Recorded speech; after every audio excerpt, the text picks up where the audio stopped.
ये कहानी छतरपुर नाम के एक छोटे से गांव की है, जहां चारों तरफ हरियाली ही हरियाली थी। इसी गांव में संजय नाम का एक किसान रहता था, जो स्वभाव से बहुत मेहनती, खुशमिजाज और मददगार था। संजय के परिवार में संजय के साथ उसकी धर्म पत्नी सरला रहती थी, जो संजय की हर काम में मदद करती थी। संजय के पास गांव में 2 बीघा जमीन थी, जहां पर वो खेती करके अपने घर का खर्च चलाता और बचे हुए पैसों से लोगों की मदद भी करता था। वहीं दूसरी तरफ संजय के बगल में उसका आलसी पड़ोसी रंजन रहता था, जिसे संजय पड़ोसी से बढ़कर अपना मित्र मानता था। परंतु रंजन का स्वभाव संजय से बिल्कुल विपरीत था।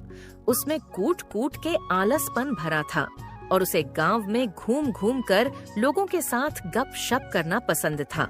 जहां संजय के पास गांव में 2 बीघा जमीन थी, वहीं दूसरी तरफ रंजन के पास बस एक छोटी सी जमीन थी, जिस कारण वो संजय से और जलता था। संजय उसकी हर काम में मदद करता था, परंतु वो बस उसके मित्रता का फायदा उठाता और उससे अपने काम करवा लिया करता था। रंजन की धर्मपत्नी का नाम कमला था, जो बहुत लालची स्वभाव की थी। एक दिन इसी तरह संजय सुबह सुबह अपने खेत पर काम करने पहुंच जाता है और वो खेत पर आते ही खेत का काम करना शुरू कर देता है। वहीं दूसरी तरफ रंजन अपने घर में पलंग पर चादर तान कर सोया हुआ था। संजय बिना रुके अपने खेत की जोताई करता रहता है। देखते देखते कुछ समय में दोपहर हो जाती है। दोपहर होते ही सरला ठीक समय पर संजय का खाना लेकर आती है और उसे आवाज लगाकर खाना खाने बुलाती है। सुनते हो जी, आ जाइए खाना खाने। सरला की आवाज सुनकर संजय को समझ आता है कि दोपहर हो चुकी है। अरे क्या बात है, आज कुछ ज्यादा ही जल्दी दोपहर हो गई। चलो अब सरला आ गई है तो खाना खाकर थोड़ी देर आराम कर लिया जाए। फिर क्या था, संजय सरला के साथ एक पेड़ के नीचे बैठकर खाना खाने लगता है। इधर संजय तपती धूप में खेतों में कड़ी मेहनत कर रहा था, वहीं रंजय अभी तक सोया हुआ था। उसे सोते हुए देख कमला उसे उठाने आती है। अब उठ भी जाओ, कितना सोओगे? जरा बाहर जाकर भी देख लो, सूरज सर पर आ गया है। कमला के इतने जोर से चिल्लाने के कारण रंजन उठकर बैठ जाता है। क्या हो गया भाग्यवान, क्यों चिल्ला रही हो? सोया था मर थोड़ी गया था। और कितना सोओगे? कभी तो जल्दी उठकर खेतों पर जाकर काम भी कर लिया करो। वो खेत अपने आप फसल नहीं दे देंगे तुम्हें। अरे आज बहुत तीखी धूप है, आज तो मैं नहीं जा रहा हूँ खेत पर काम करने। बस तुम ऐसे ही बहाने मारते रहो और बाद में जाकर संजय भाई के सामने पैसे मांगना। अरे तुम उसकी फिक्र छोड़ दो। संजय एक नंबर का मूर्ख आदमी है, किसी की भी बिना सोचे समझे मदद कर देता है। और तो और वो मेरा बहुत अच्छा मित्र है, मेरी तो ऐसे भी बहुत मदद कर देगा। और आज के जमाने में मेहनत से कुछ नहीं मिलता है, दिमाग लगाओ तो ज्यादा फायदा होता है। इसी तरह कमला के ताने सुनकर रंजन फिर से सो जाता है।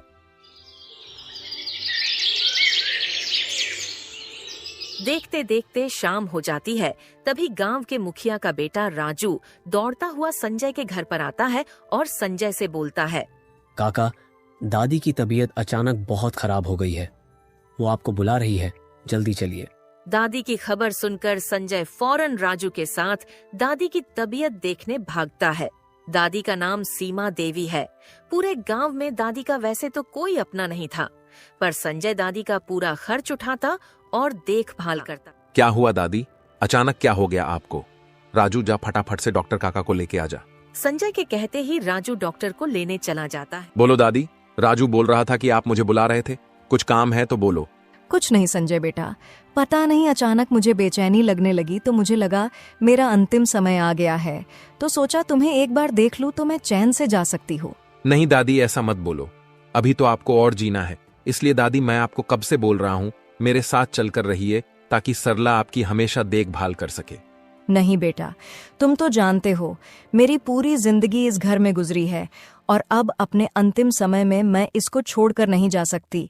इसलिए मैं चाहती हूँ कि मेरे जिंदगी की आखिर सांस इसी घर में निकले। दादी की ऐसी बातें सुनकर संजय बहुत भावुक हो जाता है। तभी पीछे से डॉक्टर आ जाता है और दादी की तबीयत देखने लगता है। क्या हुआ डॉक्टर साहब, दादी को क्या हुआ है? सब ठीक तो है ना? हाँ संजय, सब ठीक है, बस अब उम्र थोड़ी ज्यादा हो चुकी है तो बस इसीलिए ऐसा होता रहता है।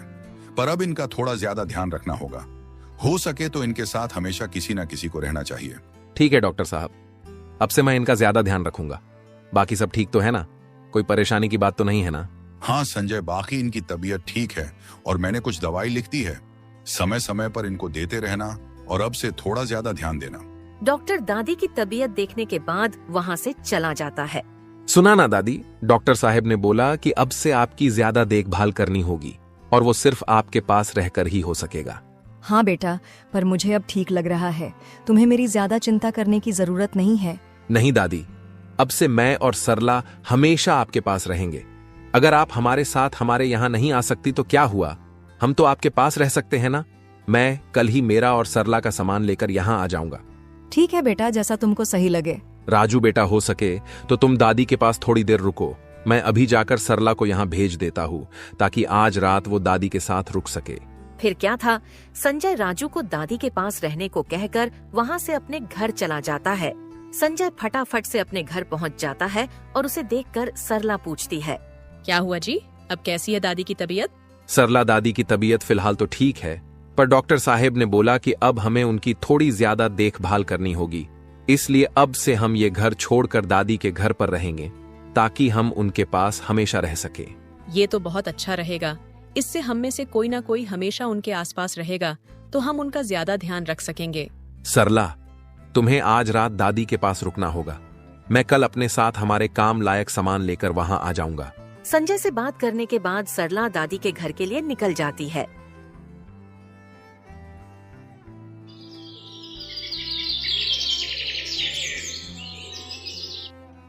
अगली सुबह संजय भी अपना और सरला का सामान बांधकर दादी के घर के लिए निकलता है, पर जाते वक्त उसे घर के बाहर कमला देखकर रोक लेती है। क्या हुआ संजय भाई, कहाँ जा रहे हो सामान बांधकर? कहीं नहीं भाभी, बस दादी की तबीयत खराब है तो डॉक्टर ने सलाह दी है कि अब उनके पास हमेशा कोई ना कोई होना चाहिए देखभाल के लिए। तो अब से मैं और सरला दादी के साथ रहने वाले हैं। पर भाई, आप लोग अपना घर छोड़कर क्यों जा रहे हो? दादी को अपने पास ले आइए। नहीं ना भाभी, मैंने दादी से कहा था, पर दादी अपना घर छोड़ना नहीं चाहती, तो मैंने सोचा कि वो यहाँ नहीं आ सकती तो हम तो उनके पास जा सकते हैं ना। और हाँ भाभी, जब तक हम दादी के यहाँ है तो जरा तब तक हमारे घर का ध्यान रखना। अरे ये भी कोई कहने की बात है भाई साहब, आप निश्चिंत होकर जाइए। संजय कमला को सारी बात बताकर दादी के घर के लिए निकल जाता है। फिर ऐसे ही कुछ दिन बीत जाते हैं। संजय और सरला दादी के साथ अपना अच्छा समय बिता रहे थे।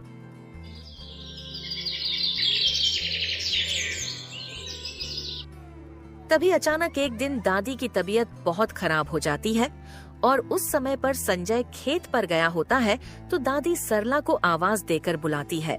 सरला बेटी, ओ सरला बेटी, जरा यहाँ आना, एक बहुत जरूरी बात करनी है। दादी की आवाज सुनकर सरला दौड़ते दौड़ते आती है। हाँ दादी, बोलिए क्या हुआ, आपको कुछ चाहिए क्या? नहीं बेटी, मुझे कुछ नहीं चाहिए, पर मुझे लग रहा है अब मेरे जाने का समय हो गया है। तुम जरा जल्दी से संजय को बुला दो, मुझे उससे कुछ बात करनी है। हाँ दादी, मैं अभी उन्हें बुलवा देती हूँ, आप निश्चिंत रहिए। सरला तुरंत घर के बाहर की तरफ चली जाती है ताकि वो संजय को बुला सके। पर जैसे ही सरला घर के बाहर आई तो उसने देखा वहाँ से राजू गुजर रहा होता है, तो वो फौरन आवाज लगाकर बोलती है, राजू बेटा, जरा जल्दी से जाकर संजय काका को बुला लाओ और उनसे बोलना दादी ने बुलाया है। सरला की बात सुनकर राजू तुरंत वहाँ से संजय को बुलाने चला जाता है। थोड़ी देर में राजू संजय के खेत के पास पहुँच जाता है। काका जल्दी चलिए, दादी ने आपको बुलाया है। क्या हुआ राजू बेटा, कुछ हुआ है क्या? ये तो पता नहीं काका, पर मैं जब दादी के घर के बाहर से गुजर रहा था तभी सरला काकी ने मुझे आवाज देकर कहा, संजय काका को बुला लाओ और बोलना दादी ने बुलाया है। अच्छा ठीक है, तो राजू बेटा तुम भी मेरे साथ चलो। क्या पता डॉक्टर साहब को बुलाना पड़ा तो तुम वहीं से चले जाना। संजय अपना सब काम छोड़कर राजू को अपने साथ लेकर दादी के घर की ओर चल देता है। कुछ देर में संजय दादी के घर पहुंचकर दादी से बोलता है, क्या हुआ दादी, आपने मुझे बुलाया? बोलिए, मुझसे कुछ काम था क्या? हाँ बेटा, मुझे ऐसा लग रहा है कि मेरा अंतिम समय आ गया है, तो मुझे तुझे कुछ बताना था जो मैंने आज तक किसी को नहीं बताया है। नहीं दादी, ऐसा मत बोलिए, अभी तो आपको और जीना है। दादी की ऐसी बातें सुनकर संजय फौरन राजू को डॉक्टर साहब को जाकर लेकर आने बोलता है। राजू बेटा जल्दी से जाओ और डॉक्टर काका को लेकर आओ। नहीं बेटा, अब इसकी कोई जरूरत नहीं है। मुझे तुम्हें मेरे पुश्तैनी खजाने के बारे में बताना है। दादी आप पहले ठीक हो जाओ, बाद में इस खजाने के बारे में बता देना। राजू बेटा, जल्दी से डॉक्टर काका को लेकर आओ। राजू वहाँ से फौरन डॉक्टर काका को बुलाने के लिए निकल जाता है। संजय बेटा, अब डॉक्टर को बुलाकर कोई फायदा नहीं है। तुम बस मेरी ये बात अच्छे से सुन लो। मेरे घर के बाहर जो पेड़ है, अगर तुम वहाँ खुदाई करोगे तो तुम्हें वहाँ एक जादुई संदूक मिलेगा। इस जादुई संदूक की खासियत है कि तुम इसमें जो भी चीज डालोगे वो कई गुना हो जाएगी। पर इसका इस्तेमाल जितना हो सके सुबह के समय पर करना, तुम्हें इसके जादू का असली असर दिखाई देगा। पर बेटा, एक बात याद रखना कि इस संदूक का कभी भी गलत इस्तेमाल ना तो करना और ना ही होने देना। अगर इसका गलत इस्तेमाल हुआ तो समझो इस्तेमाल करने वाला बर्बाद हो जाएगा। इस जादुई संदूक की एक खास बात ये भी है कि ये इसका इस्तेमाल करने वाले का इरादा भांप लेती है कि इसका इस्तेमाल सही काम के लिए हो रहा है या गलत। हाँ दादी, मैं समझ गया, परंतु मुझे नहीं जरूरत है जादुई संदूक की, क्योंकि मैं नहीं चाहता कि मैं उस संदूक के लालच में फंस जाऊं और अपनी जिंदगी बर्बाद कर लूं। नहीं बेटा, मुझे ऐसा नहीं लगता है, क्योंकि पूरे गांव में बस एक तुम ही ऐसे हो जो कभी अपनी नहीं सोचते हो। तो मेरे हिसाब से तो ये संदूक सिर्फ और सिर्फ तुम्हारे पास होना चाहिए। पर दादी, कहीं मैं इस जादुई संदूक के लालच में आकर कुछ गलत कर बैठा तो तुम इस संदूक को अभी मत निकालो। तुम्हें जब सही लगे कि उसकी जरूरत है तो तुम उस वक्त इसे निकालकर इसका इस्तेमाल भलाई के लिए कर लेना।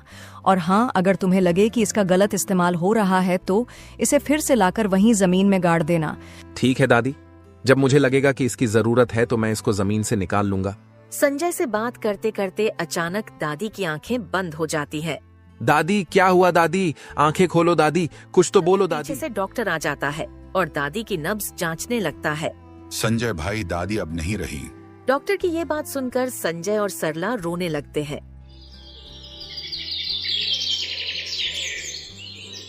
अब 2 साल गुजर चुके थे, परंतु संजय ने अब तक उस जादुई संदूक को अपनी जगह से नहीं निकाला था। इस साल बारिश न पड़ने के कारण गांव में अचानक भयानक सूखा पड़ गया था। सूखा पड़ने के कारण गांव के सभी लोग बहुत ज्यादा परेशान हो चुके थे। गांव के बड़े बुजुर्गों का भी कहना था कि ऐसा सूखा गांव में बहुत समय के बाद पड़ा था। इसी बीच संजय के घर पर गांव के मुखिया का बेटा राजू आता है। काका, आपको पिताजी ने कुछ जरूरी बात करने बुलाया है। ठीक है राजू बेटा, तुम चलो, मैं थोड़ी देर में आता हूँ। संजय को सारी बात बोलकर राजू वहाँ से चला जाता है। क्या हुआ जी? आपको अचानक मुखिया जी ने क्यों बुलाया होगा? पता नहीं, पर शायद गांव में आए इस भयानक सूखे के बारे में चर्चा करने बुलाया होगा। तो आप इसके लिए क्या कर पाओगे? ये आपके हाथ में थोड़ी न है। हाँ, पर पहले जाकर देखकर तो आता हूँ कि सच में इसी विषय पर बात करनी या कोई और बात करनी है।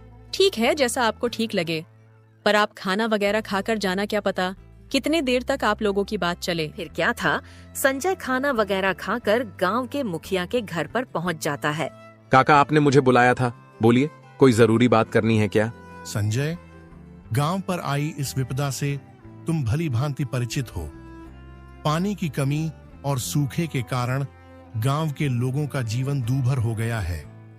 हमें कुछ ऐसा करना होगा जिससे गांव की मदद हो सके। मुखिया जी, आपकी बात बिल्कुल सही है। हमें जल्द से जल्द कोई समाधान निकालना होगा, परंतु सोचने की बात यह है कि हमारे पास संसाधन सीमित हैं। यही तो समस्या है संजय। गांव के बुजुर्गों का कहना है कि हमारे पूर्वजों के पास कुछ विशेष साधन थे जिनकी मदद से उन्होंने ऐसी परिस्थितियों से निपटा था। मैंने सोचा गांव के सभी लोगों से बातचीत करके देखता हूँ, शायद कोई किसी तरह से मदद कर दे। मुखिया जी, मैं जल्द से जल्द इस बारे में कुछ सोचकर आपको बताऊंगा। फिर क्या था, संजय मुखिया के घर से अपने घर के लिए निकल जाता है। घर आते ही सरला उससे मुखिया के घर पर हुई बातचीत के बारे में पूछती है। क्या हुआ जी? मुखिया जी ने आपको क्यों बुलाया था? वही अचानक आए सूखे के कारण बुलाया था, पर मैंने उनसे कहा कि सोचकर बताता हूँ। पर आप इसके लिए क्या कर पाओगे? हम तो ज्यादा से ज्यादा गांव के लोगों को कुछ दिन का अनाज देकर मदद कर सकते हैं। सरला, मेरे पास है एक चीज जिससे मैं पूरे गांव वालों की मदद कर सकता हूँ, पर उसका इस्तेमाल हमें सोच समझ कर करना होगा। क्या कहा? आप किस तरह से करोगे सभी गांव वालों की मदद? सरला दादी ने गुजरने से पहले मुझे एक जादुई संदूक के बारे में बताया था, जिसमें अगर हम कोई भी चीज डाले तो वो कई गुना हो जाती है। संजय से जादुई संदूक वाली बात सुनकर सरला तो चौंक जाती है। क्या कहा जादुई संदूक? पर आपने मुझे इसके बारे में पहले क्यों नहीं बताया?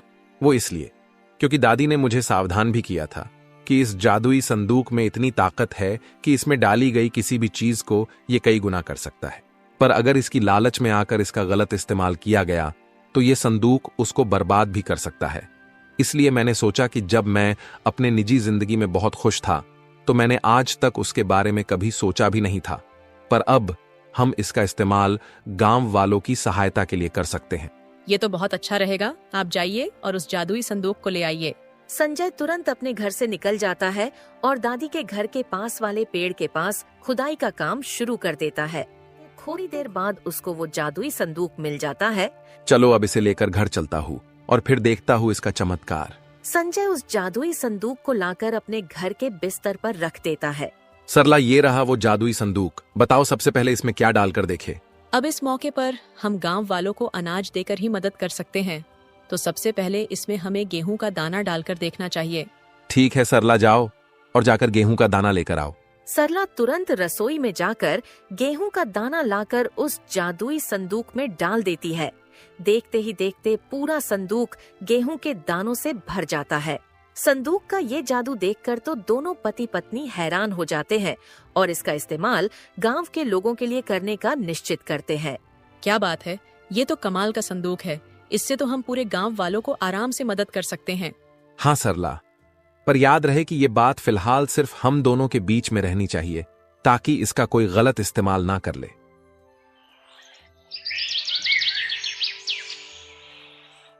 देखते देखते शाम हो जाती है और दोनों पति पत्नी जादुई संदूक से बहुत सारे अनाज की बोरियां भरकर तैयार कर लेते हैं।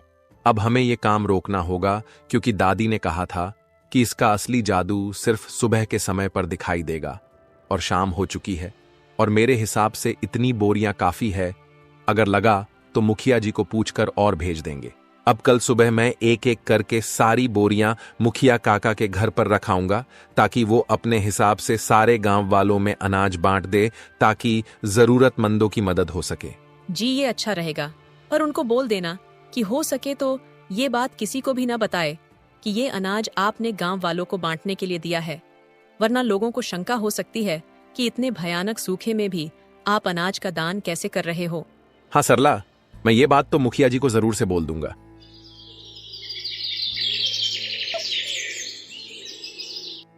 अगली सुबह जब संजय अनाज की बोरी लेकर मुखिया काका के घर के लिए निकलता है, उसी वक्त कमला उसे देख लेती है और पूछती है, क्या हुआ संजय भाई, अब सुबह सुबह ये बोरी लेकर किस तरफ चल पड़े?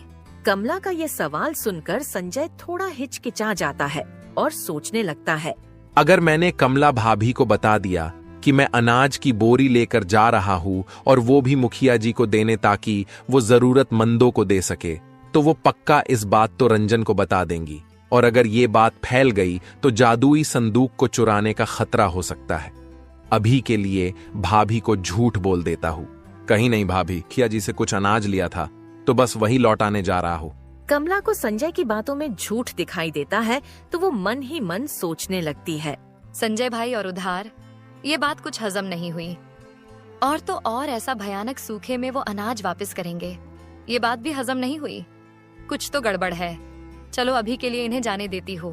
अच्छा ठीक है भाई साहब, आप मुखिया जी को ये दे आइए, तब तक मैं भी अपने उनको उठा दूं, वरना सोते ही रहेंगे।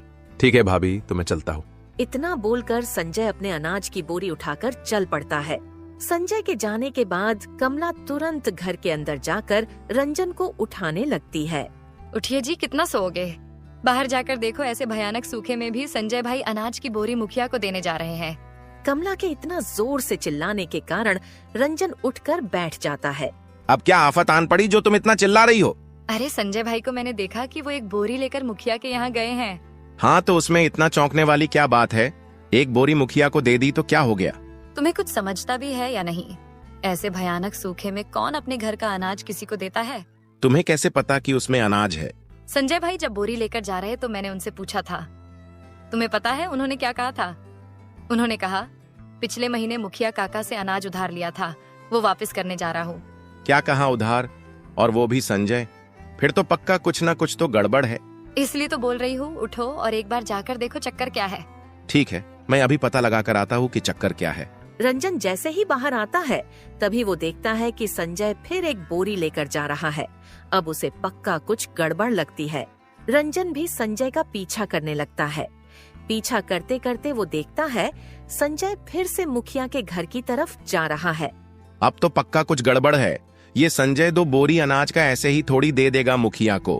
मुझे पता लगाना होगा कि बात क्या है। एक काम करूंगा, आज मैं भी जाकर संजय से कुछ अनाज मांग लूंगा, तब देखता हूँ वो क्या बोलता है। यहाँ रंजन गड़बड़ ढूंढ रहा था और वहीं संजय एक एक करके सारी बोरियां ले जाकर मुखिया के घर पर रख देता है। इतनी सारी गोनी को देखकर मुखिया पूछता है, इतनी सारी बोरियां किस चीज की है संजय बेटा? काका, इन सारी बोरियों में अनाज है जो मैं आपको दे रहा हूँ ताकि आप गांव में जिसको भी अनाज की जरूरत है उसे दे सके। बेटा, पर इतनी सारी अनाज की बोरियां तुम कहाँ से लेकर आए हो? काका, ये सारी मेरे घर की बोरियां हैं। अब ऐसी आपदा में ये सब काम नहीं आएंगे तो कब आएंगे? पर काका, एक बात का ध्यान रखना कि ये सारी बात आप किसी को भी नहीं बताना। ठीक है बेटा, मैं ये बात किसी को नहीं बताऊंगा। और हाँ बेटा, इतना सब करने के लिए भगवान तुम्हें सदा खुश रखे। मुखिया काका, अभी 1-2 बोरियां और है, मैं थोड़ी देर में लेकर आता हूँ। फिर क्या था, संजय बची हुई बोरियां लाने अपने घर के लिए निकल जाता है।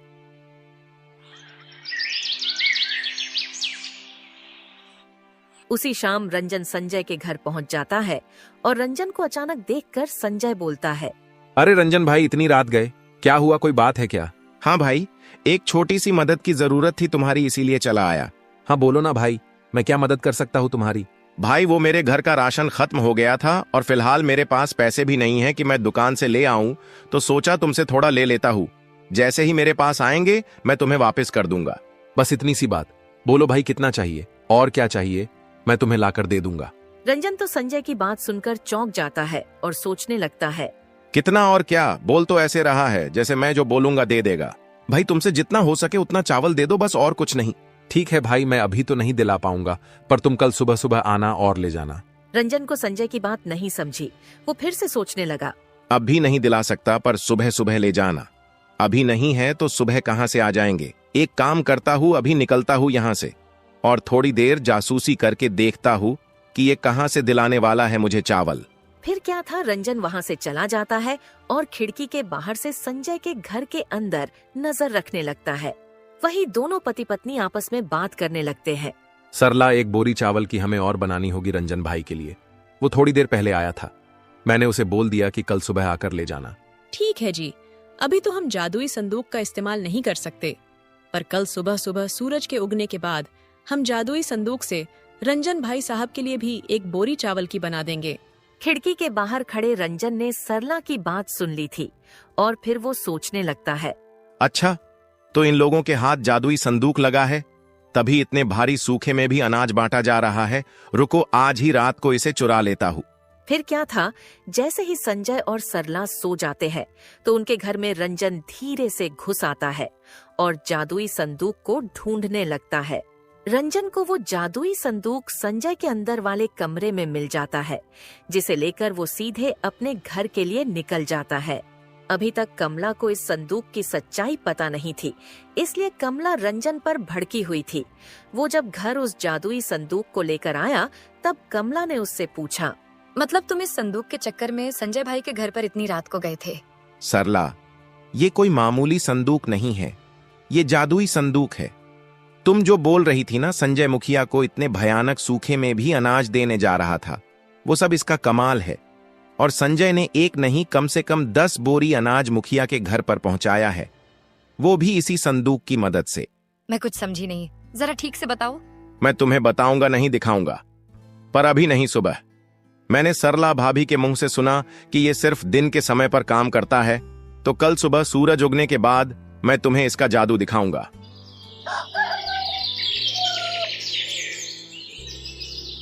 अगली सुबह संजय और सरला सुबह उठकर जब संदूक की मदद से रंजन के लिए चावल की बोरी तैयार करने जाते हैं तो देखते हैं कि जादुई संदूक गायब है। ये देखकर दोनों परेशान हो जाते हैं। ये क्या हो गया? कल रात तक तो संदूक यही था। सरला, तुमने कहीं और रख दिया क्या? नहीं जी, मैंने भी कल रात को उसे यही देखा था। मुझे लगता है किसी को जादुई संदूक के बारे में पता चल गया और उसने उसे चुरा लिया। ये तो अनर्थ हो गया सरला। अगर किसी ने उसका गलत इस्तेमाल कर लिया तो उस व्यक्ति पर बहुत बड़ी मुसीबत आ सकती है। हमें पता लगाना होगा कि ये किसने किया और संदूक को वापस जमीन में दबा देना होगा। यहाँ संजय और सरला परेशान थे और वहीं रंजन कमला को जादुई संदूक का जादू दिखाने वाला था। कमला, मुझे पता है कि वो लोग इस जादुई संदूक में अनाज डालते होंगे तो वो कई गुना बढ़ जाता होगा। तुम एक काम करो, मुझे 10 की नोट ला कर दो, मैं उसे डाल कर देखता हूँ क्या होता है। फिर क्या था, रंजन उस संदूक में 10 का नोट डाल देता है। कमला, अब देखो जादुई संदूक का जादू। थोड़ी ही देर में संदूक 10 के नोट से भर जाता है, जिसे देखकर दोनों पति पत्नी बहुत खुश होते हैं। क्या बात है, अब तो हम अमीर हो गए, अब पूरा गांव हमसे जलेगा। हाँ कमला, हाँ, अब तो मुझे काम भी नहीं करना पड़ेगा, बस रोज इसमें एक नोट डालो और बहुत सारे नोट निकालो। अभी दोनों खुश हो ही रहे थे कि जादुई संदूक लाल होना शुरू हो जाता है, क्योंकि उसने रंजन के लालच को भांप लिया था। तभी पूरे पैसे में आग लग जाती है। देखते देखते आग पूरे घर में फैल जाती है।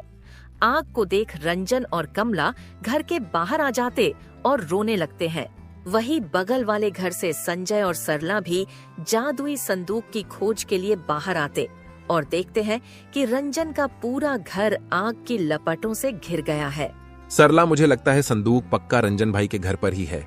संजय इतना बोला ही था कि तब तक जादुई संदूक संजय के सामने आ जाता है, जिसे देखकर सरला संजय से कहती है, सुनिए, आप तुरंत जाकर इसे वापस से वही गाड़ आइए जहाँ से आप इसे लाए थे।